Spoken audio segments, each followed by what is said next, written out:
Welcome to this episode of The World According to Irina Tsukerman, our very special series on global politics on the KJ Masterclass Live. Irina Tsukerman is a US based national security and human rights lawyer as well as a renowned geopolitical analyst.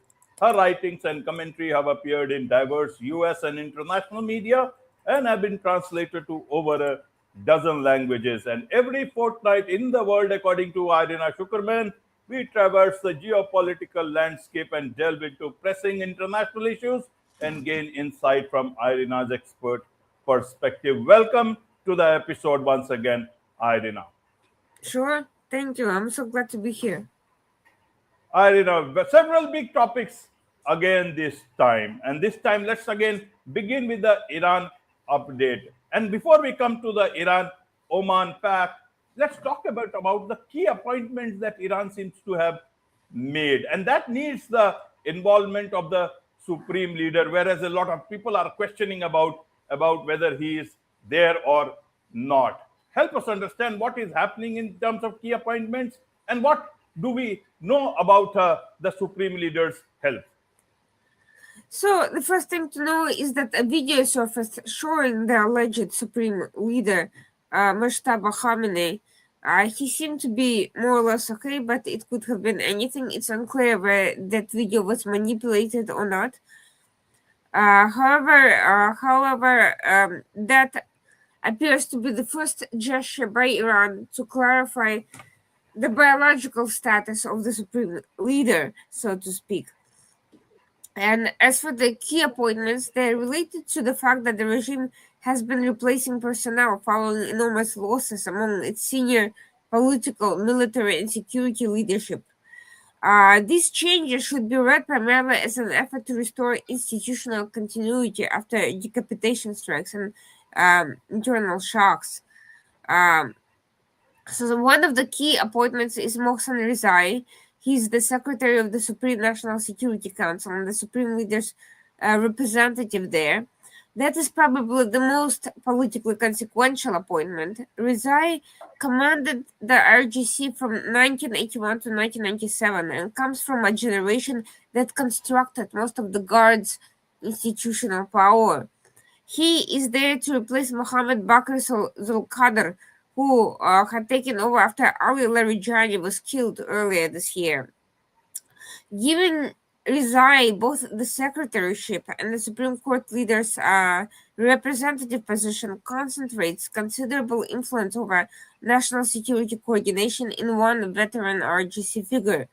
It places an experienced military and political operator directly at the intersection of negotiations with Washington, the Hormuz confrontation, relations with Oman, nuclear policy, and Iran's broader regional strategy. In some ways, Rezai could play as key of a role overall in Iran's military and politics as Qasem Soleimani. Of course, there's danger and risk to doing something like that because if Qasem Soleimani is killed without training someone equally potent, there's a huge gap that Iran will struggle to replace, but we shall see what happens with the Rezai. It's particularly important to look at his appointment in terms of the Iran-Oman negotiations. He has repeatedly emphasized Iranian control over the security environment surrounding the Strait of Hormuz and has extensive experience with using asymmetric pressure to alter an adversary's calculations.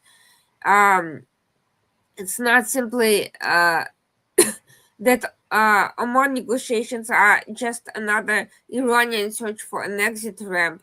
Tehran is showing that it can simultaneously negotiate navigation arrangements, demand sanctions relief, and attempt to convert this leverage into political and economic concessions. So, under Rezai, the Council is well positioned to coordinate these tracks. And now the important appointment is Ahmed Wahidi. He is now the commander-in-chief of the RGC. Wahidi has previously commanded the RGC Quds Force. He also served as defense minister and most recently held senior government and military responsibilities. His background is heavily connected with external operations, regional networks, and strategic military planning.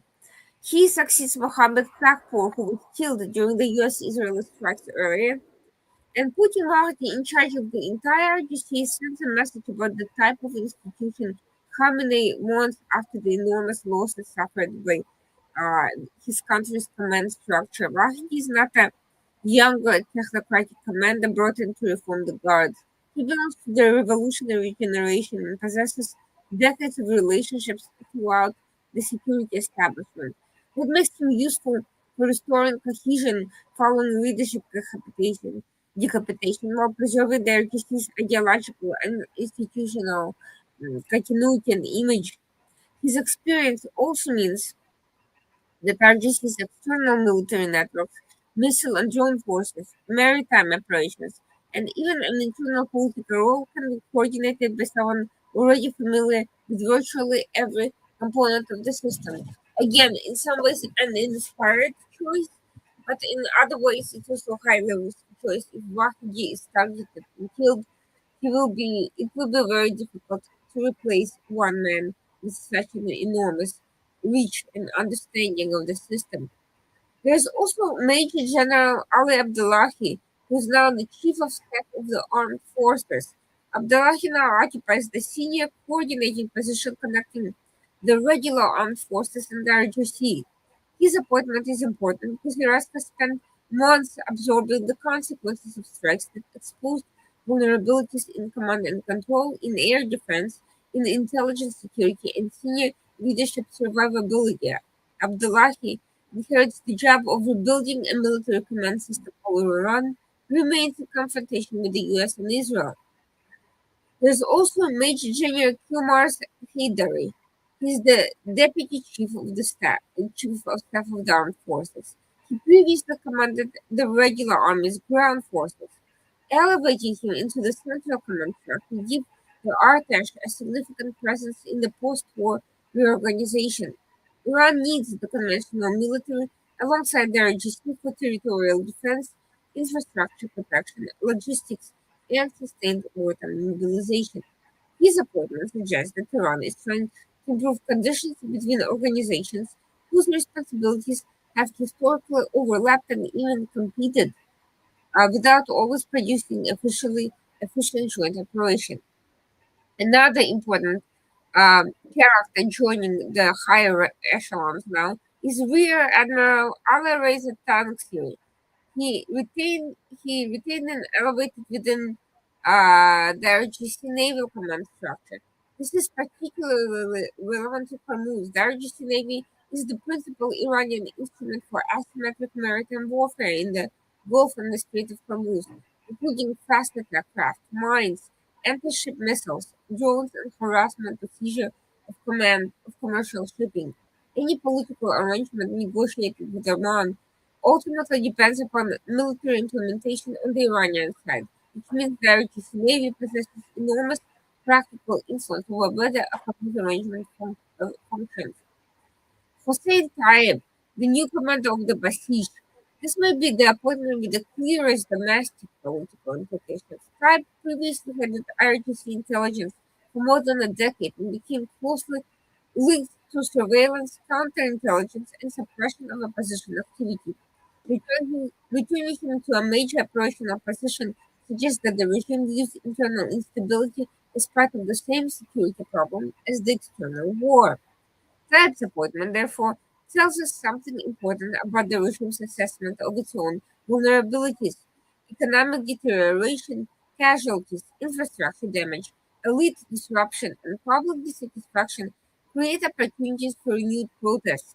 The Basij is the organization designed to provide huge numbers of politically reliable personnel for neighborhood level control, demonstrations, checkpoints, surveillance, and suppression. Installing a former intelligence chief with extensive experience in domestic repression indicates preparation for another period of serious internal pressure. Now, of course, Mohammed Bakr Ozal is moved from the SNSC secretary position to the political advisor to the supreme leader. His reassignment is also worth watching. It keeps another veteran RGC figure inside Mushtaba Khamenei's immediate political orbit. rather than removing them from the system. The merging arrangement, therefore, distributes experienced revolutionary security figures all across the spectrum. So these appointments amount to a restoration of the old revolutionary security elite at a moment of extraordinary regional vulnerability. Mizrahi, Wahid, and Taib bring decades of institutional relationships and experience managing external confrontation and domestic terrorism. Khamenei appears to be relying on people whose loyalty to the Islamic Republic and familiarity with its terrorist institutions have already been tested through previous crises. And this also affects how the US should interpret apparent divisions within Tehran. Personnel changes can produce disputes over tactics, negotiating positions, and institutional resources, yet the architecture continues to connect political authority, religious legitimacy, and coercive power. The supreme leader requires the RGC and associated security organizations to preserve the regime, while the RGC requires the supreme leader, through religious and constitutional authority, to legitimize its extraordinary political position. Moving veteran guard commanders into the SNSC and senior military positions reinforces that relationship. And of course, for the Iran-Oman deal, this means the reshuffle indicates the negotiations and Persian will proceed simultaneously. Rizai can oversee the national security negotiating position. Wahidin controls the RGC apparatus capable of escalating elsewhere, and the RGC Navy retains the capability to regulate and disrupt maritime tactics. Traffic voltage strengthens the government's capacity to suppress domestic consequences of prolonged economic pressure. Iran is entering these talks with an institutional structure designed to sustain confrontation while bargaining. So two things didn't happen that everybody thought would. I would say even three things. First, Khamenei is not moving for the reform angle. He's not currently focusing on reforming the RNTC. Second, the rivalry that we have seen in the months leading up to these recent developments, it may be about to be settled because these old friends know how to manage both internal and external crisis effectively, and they've worked together in various capacities over the decades. There are not new faces.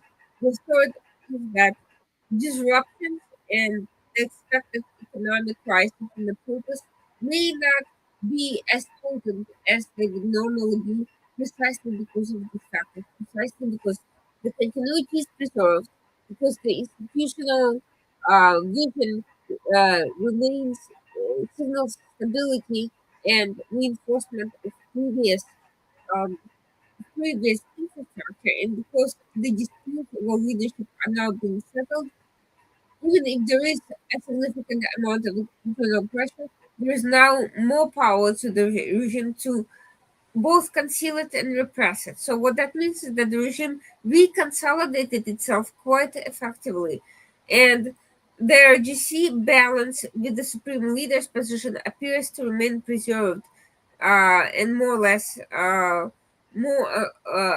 or less intact. Absolutely, Irina, absolutely.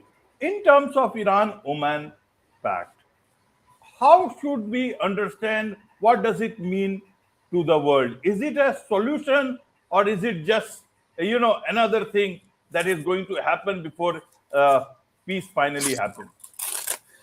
Oman is getting an upgrade because previously it was best known as a familiar intermediary between Iran and various other parties in the region, and it was quite comfortable in playing that role, and it reaped the benefits of being associated with Iran's orbit, but at the same time independent enough to be considered a Western ally and a key member of the GCC. But now we're seeing Oman, as a result of these talks, become a more trusted and leverageable partner for Iran and move more squarely into the Iranian ecosystem. At the same time, being elevated to a role of an architect of a more elaborate arrangement involving Iran, maritime access, and regional de-escalation. So this evolution gives Muscat considerably more influence because the negotiations are no longer confined to the nuclear file. The central issue is increasingly freedom of navigation through the Strait of Hormuz. Iran's ability to threaten, obstruct, or monetize shipping has demonstrated that the nuclear issue cannot easily be isolated from maritime security, sanctions, energy exports, and regional military activity. And Tehran benefits from this expansion of the agenda. Every additional subject becomes another bargaining instrument. Shipping access, nuclear restrictions, sanctions relief, inspection, oil experts, and regional de escalation can be traded across negotiating tracks. Oman likewise benefits from becoming indispensable. Muscat has relationships with Washington, Tehran, and the GCC states and can communicate with actors that often refuse direct contact with one another. As a man-centric framework also raises the political cost of abandoning the talks, because doing so can appear to reject a regional diplomatic initiative rather than simply rejecting Iranian demands. Oman is in a position to leverage all of this to its own benefit, to basically make its own terms, not just Iran's. But of course, the danger here is that an interim maritime arrangement gradually substitutes crisis management for resolution of the underlying problem itself. Iran could receive economic benefits from European trade and shipping while retaining significant nuclear capabilities and rebuilding military assets. For Washington, the temptation is obvious. Reopening Hormuz, reducing attacks, and stabilizing energy market would generate immediate economic and political benefits. But the long-term question concerns what Tehran receives in exchange and whether the agreement creates enforceable restrictions or simply purchases another interval of relative calm. Absolutely, absolutely. So, any timelines for this to finally come to a situation when things will happen on the ground on this deal? Well, it's once again back and forth. Trump threatens, Oman and Iran negotiate and threaten back. There are occasional clashes in the waters. Each side signals deterrence and aggression to maintain its negotiating leverage, and then ultimately nothing comes of it. But what increasingly becomes obvious is that the Arab Gulf states are okay. They're they're more or less okay with allowing Iran and Oman to retain control of the Strait of Hormuz. And what is increasingly shaping up is that Iran and Oman will maintain some level of control. What that will look like remains to be seen, but they will not be forced out of the physical ability to harass ships, plant mines, or dictate terms of engagement, including collecting tolls from passing tankers and other ships. So, this is precisely the status quo that is being negotiated that US initially refused to accept altogether. Freedom of navigation implies exactly the opposite of this situation. Uh, um, we do not need to see bridge trolls essentially collecting the coins from the passerbys, but yet that's exactly what is emerging as a result of the confrontation with Iran, without, by the way, resolving any of the underlying issues at all. Absolutely, absolutely. Staying in this part of the world, let's look at the pact between Saudi Arabia, Pakistan, and Turkey. Help us understand what does this defense pact is all about. What are the mechanics? Who will get impacted? What will they benefit? Will it last? What does it cover? Who is the winner here? Who is the loser here? How does it impact the region? So we should start by saying that while many seem surprised by this supposedly unexpected development, in reality the talks have been ongoing for for about a year. They were first mentioned last year and then quickly discarded, but they actually kept on going behind the scenes, and we have seen the practical outcomes of these talks on the ground. Because even while the formal negotiations remain quiet, Saudi Arabia, Turkey, and Pakistan have been increasing step by step their military cooperation, and formalizing the various processes, both political and defense, that have been a part of the framework. And the first major sign of that was the formalization of the Saudi Pakistan pact. Again, none of it is new because the two countries have been cooperating on various issues for a very long time, but the formalized framework allowed that to become more structured, allowed certain things to become permissible, which previously were either sub rosa or not done, and effectively extended the nuclear umbrella first to Saudi Arabia and now through the trilateral framework to Turkey as well. Um, this broader arrangement raises repeated questions over the reliability and speed of US security guarantees. Iran reacted by essentially saying that it's not concerned by the pact and that all the pact does is indicates that US is losing influence in the region, which is not altogether inaccurate, but it's also not altogether accurate to say that the pact simply replaces the US presence. First of all, US has not actually gone anywhere. Even as it's trying to flee, it has actually been dragged back into the fray. And second, while there's a lot of talk on paper, it's unclear what those commitments actually entail in practice. Some have gone so far as to call the new defense pact the Arab NATO of sorts, but I see that as at best a minilateral, and at worst likely again mostly a PR move by Saudi Arabia, or mostly, and its chief achievement will likely be the nuclear umbrella imposition rather than any practical military effect. The new arrangement was tested almost before it got off the ground with the Houthi attacks on Aramco and on passing ships, and the Aramco attacks were quite destructive. They led to a closure of a facility, Jizran in Saudi Arabia, but the new partners of Riyadh did not react. There has not been a concerted pushback against the Houthis. We have not seen any joint operations in response, and so far the framework remains theoretical only. Still, its Absolutely. real content potential extends beyond the headline mutual defense provision.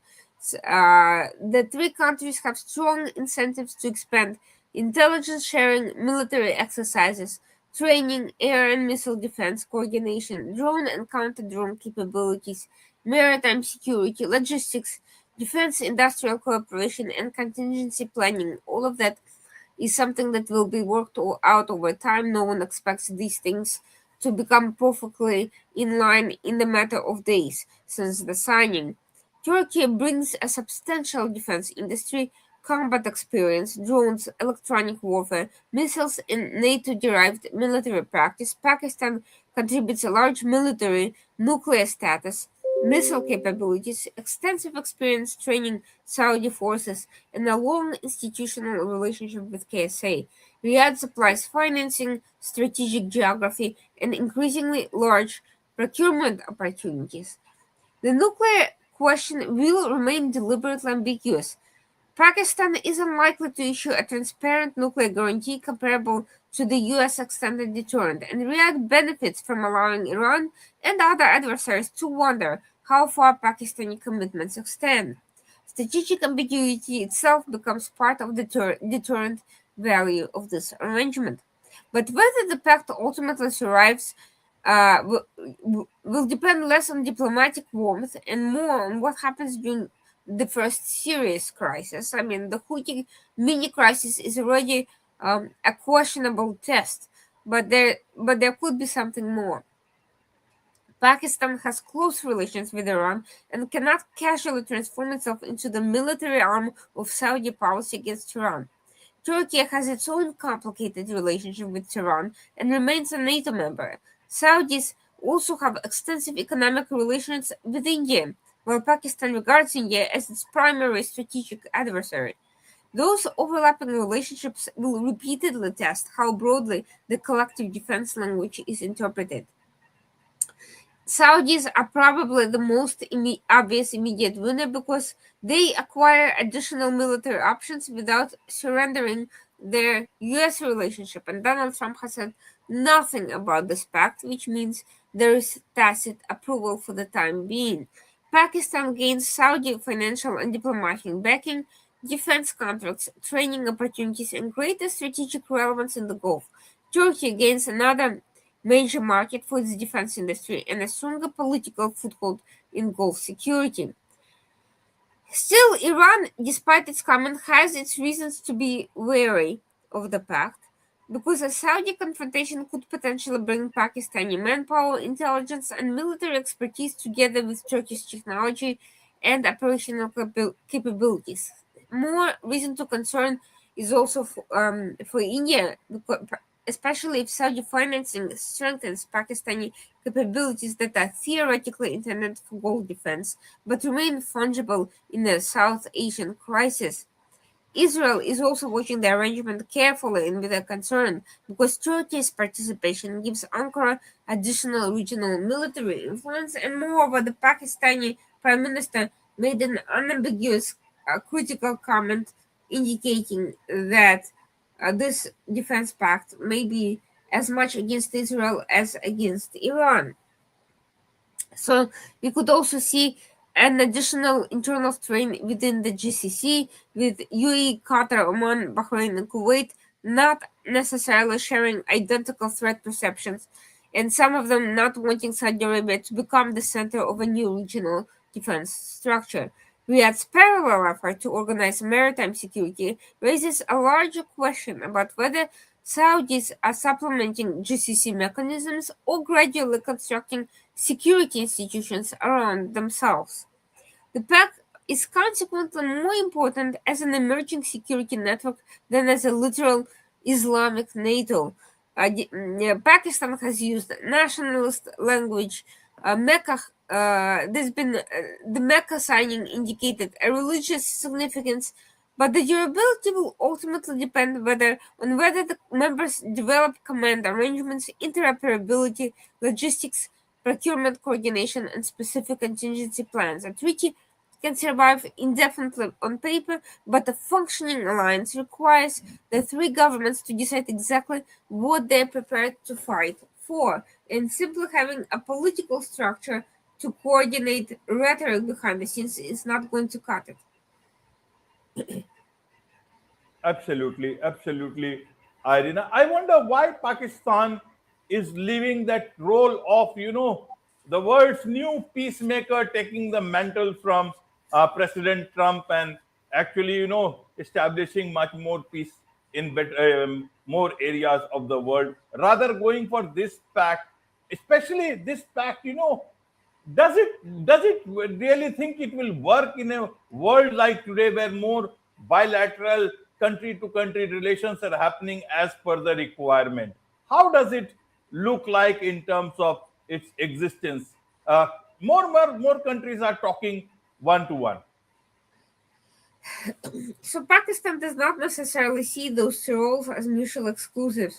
And for so long as it has the support to continue its diplomatic peacemongering, it will continue to do so.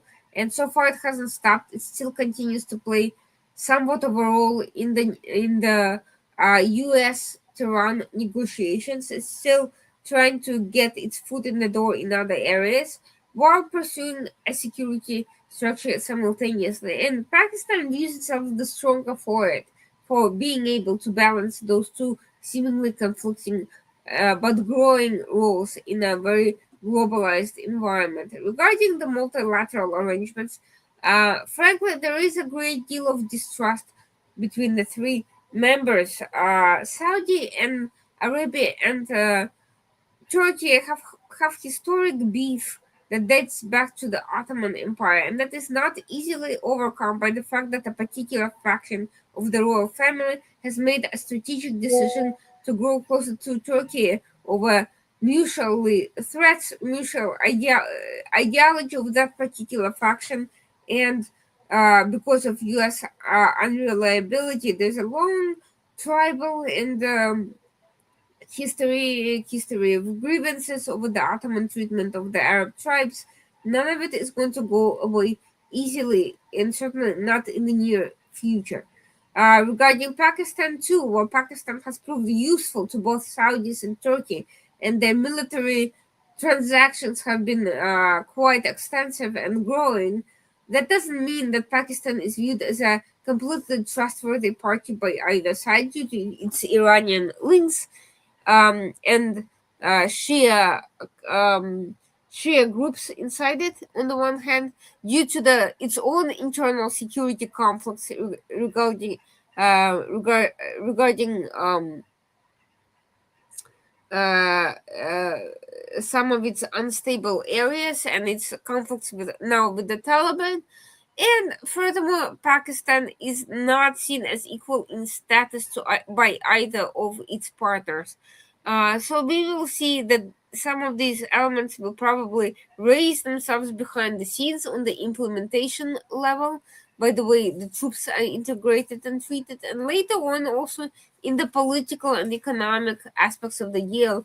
Um, as Saudis and Turkey are likely to resent what they see as a junior partner at best, a country that does not speak Arabic, that religiously is seen as um, a country that has been colonized by the early Muslims. Uh, it does not seem to have the same level of political respect. So we shall see what will happen with that. But in terms of cohesion, this is not a good starting point. Absolutely, absolutely. Irina, moving on from this particular topic, the Saudi Arabia, Pakistan, Turkish defense, back to the things happening on the ground, China and Taiwan. And Taiwan is having its war games. How should we under? And this time the war games are a bit different. It's almost like you're preparing something for almost something imminent. How does it look? Is it really going to happen? China invading Taiwan? Well, there is this uncomfortable question reopened by these war games, whether Western assessments have overestimated the cost China would necessarily incur while attempting to seize Taiwan. Outcomes depend enormously on assumptions concerning warning time, US intervention, Japanese participation, Taiwanese mobilization, Chinese surprise, and the type of operation Beijing chooses. China does not necessarily need to begin with a Normandy style amphibious invasion, a blockade, a quarantine, a cyber campaign, missile strikes, sabotage, political warfare, and seizure of offshore islands could progressively isolate Taiwan while forcing Washington to decide when and how to intervene. China's missile inventory is particularly important because Beijing can attack Taiwanese air bases, ports, radar installations, command facilities, communications, and energy infrastructure before exposing large numbers of troops to amphibious operations. Taiwan has consequently been preparing for a much broader confrontation: civil defense planning, reserve reform, infrastructure protection, stockpiling, dispersed command, anti-ship weapons, drones, and asymmetric systems all have become important because Taiwan's survival may depend on maintaining organized resistance during the opening phase. War games should never be treated as predictions. Their value comes from exposing dependencies. If Chinese missiles suppress Taiwanese um, air power, if Taiwan loses communications immediately, if US forces cannot operate from regional bases, the outcome changes dramatically. The most dangerous conclusion from favorable Chinese simulations would be Beijing deciding that victory is achievable at tolerable cost. Deterrence depends partly upon convincing Chinese leaders that any attempt to conquer Taiwan would produce unpredictable military, economic, and political consequences. But so far, the exercises showed that China can take Taiwan without incurring extremely high military or even political, for that matter, costs. Still, China is not without its own vulnerabilities. The Strait of Malacca is primarily an example of that. Moreover, Taiwan has been preparing specifically for hybrid warfare situations, which included testing a situation where communications are significantly disrupted, and it was able to manage that, uh, at least in a simulation setting, quite comprehensively. The bigger issue is the political commitment, the political will to fight of the average citizens, and the political crisis and impasse facing the Taiwanese government at the moment. Numerous articles by experts, Western experts, underscored how this political impasse benefits China and undermines the overall preparedness to stave off potential attacks, especially at the time when U.S. commitments are less predictable than previously. Absolutely, Irina. So, who can Taiwan bank on, or it knows about the fact that more there will be more diplomacy, more politics uh, before any help may come in, and that it will have to fend for itself. Is it preparing for that? Well, interestingly enough, Japan is becoming a more and more reliable partner in the region. First of all, it's expanding its own spending and preparedness. It's also shown its where its political direction is headed with its extensive and growing assistance to Ukraine, its willingness to confront its own constitutional challenges quite bluntly, and the leadership of Prime Minister Takaichi, who also consolidated power through legislative elections which favored her hawkish positions. Japan is increasingly seen as a key player in any Taiwan confrontation, and Japan sees itself positioned to provide assistance rather than simply stay on the periphery and try to survive any such attack. How fast and how long that restructuring is going to take remains anyone's guess, however. So far, the spending level is still not at the level where it should be for Japan to be considered prepared for any major regional conflagration. But also, let's keep in mind that Taiwan and Japan have had long standing political ties, including Japan's involvement directly in Taiwan back in the day before Taiwan became a virtually independent, self-sufficient country. It has not always been occupied or under Chinese control, as Beijing's narratives have tried to underscore. Um, the historic continuity is just not what China has tried to portray. So Japan has also historic stakes in the region, and we can see this rivalry with China play out in real time. And by the way, it can also enhance other Japanese regional ambitions and objectives, aside from simply defending Taiwan from Chinese incursions and in the region from Chinese aggression overall. We will see whether Japan will position itself to become a more of a rival power to China economically and politically. So far, it's still not there yet. It has suffered significant economic and demographic challenges over time. Whether it will recoup remains to be seen, but it certainly tries to send signals that it's well on the way there. Absolutely, Irina. Moving on from this part of the world to my part of the world, that is India and France Rafale deal. How do you look at that? Is it a sign of much more consolidation between the two countries, much more moving from diplomacy to more defense pacts and all? How should one understand this? So, this prospective Rafale expansion that was offered by France is potentially enormous.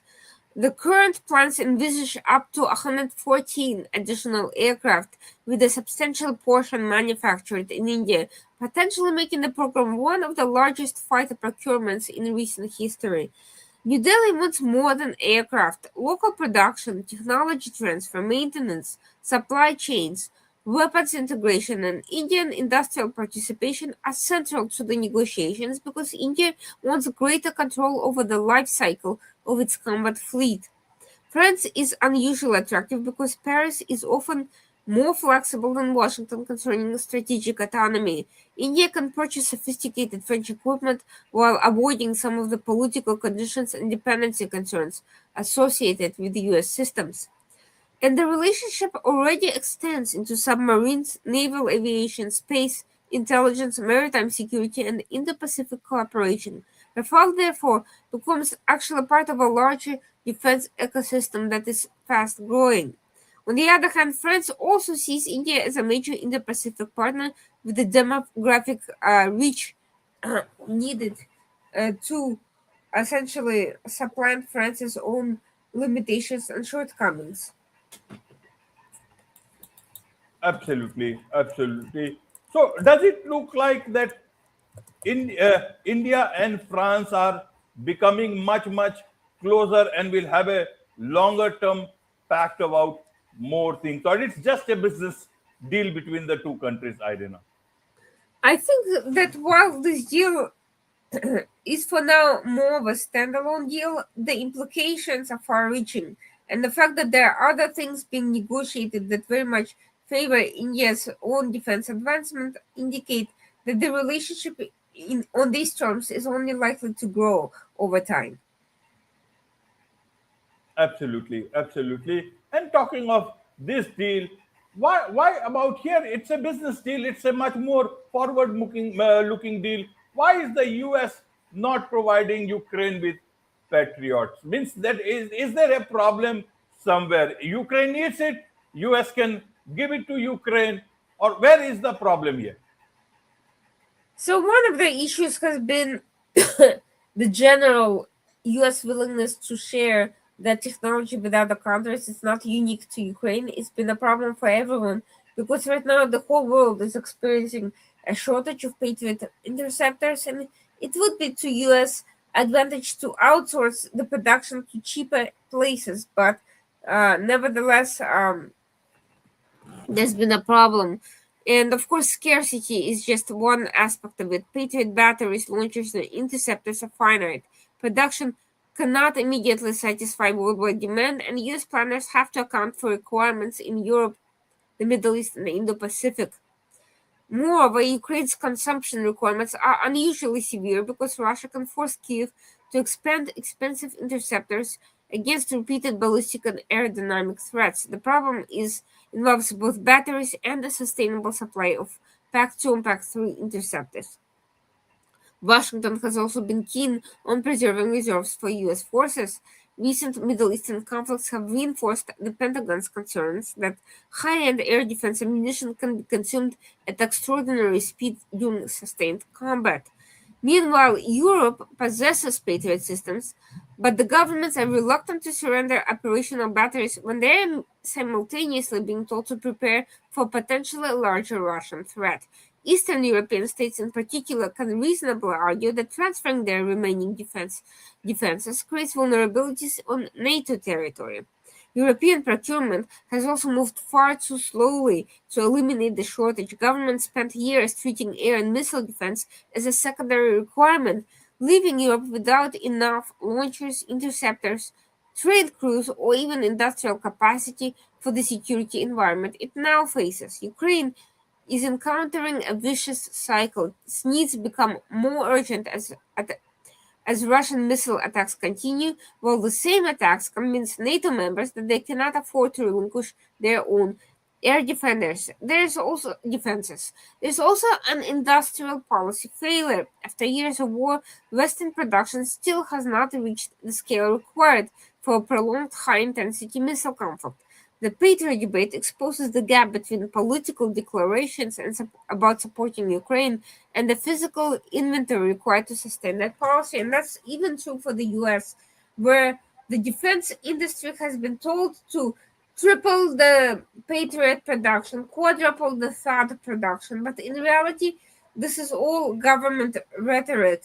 The private companies are not obliged to commit to these increased cycles, although it's certainly advantageous from the perspective of securing additional government contracts and payments. But it's not also necessarily possible to do so while those companies are also producing other items that require personnel, logistical planning, and so forth. So unless US plans to essentially take over these defense industries, simply gaining control of the speed with which